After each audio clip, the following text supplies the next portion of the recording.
Ish ministri i ekonomisë dhe ambasadori aktual i Maqedonisë së Veriut në Norvegji, Driton Kuçi, ka reaguar përmes profilit të tij në Facebook lidhur me ngjarjet e fundit, ku përfaqësues të Ministrisë së Punëve të Brendshme kanë vizituar shtëpinë e tij në Shkup. Ish ministri nga radhat e BDI-s deklaroi se nuk ka asgjë për të fshehur dhe se gjithmonë ka zgjedhur të veprojë me ndershmëri dhe qetësi, edhe kur rrethanat kanë qenë të vështira. Besoj në drejtësi për të mirën e përbashkët. Me fluturimin e parë do të jem në Shkup, jo për të sqaruar, por për të konfirmuar se transparenca dhe besimi janë rruga e vetme përpara. Jam këtu, me ndërgjegje të qetë, i pastërt dhe vullnet të palëkundur, para Zotit dhe ligjeve të vendit, ka shkruar Kuçi. Pas marrjes në pyetje të ish ministrave, ka reaguar edhe Bashkimi Demokratik për Integrim. Partia opozitare shqiptare ka akuzuar qeverinë për veprimtari të njëanshme dhe të motivuar politikisht kundër shqiptarëve në vend.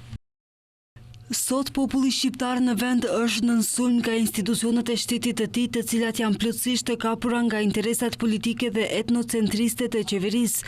Sot kundër shqiptarëve është shpallur një agresion i njëanshëm dhe i padrejtë, pa marrë parasysh nëse bëhet fjalë për BDI-n, partitë shqiptare në pushtet apo shqiptarët në përgjithësi. BDI akuzon kryeministrin, ministrin e Brendshëm dhe prokurorinë e shtetit se kanë orientuar në mënyrë të njëanshme hetimet kundër shqiptarëve që kanë qenë pjesë e institucioneve, pavarësisht të rolit të tyre apo kohës së përfshirjes në sistem. Partia ka paralajmëruar se do të ndërmarrë të gjitha masat e nevojshme për të ndaluar, siç e quan ajo, sulmin institucional dhe për të siguruar drejtësi për shqiptarët në Maqedoninë e Veriut.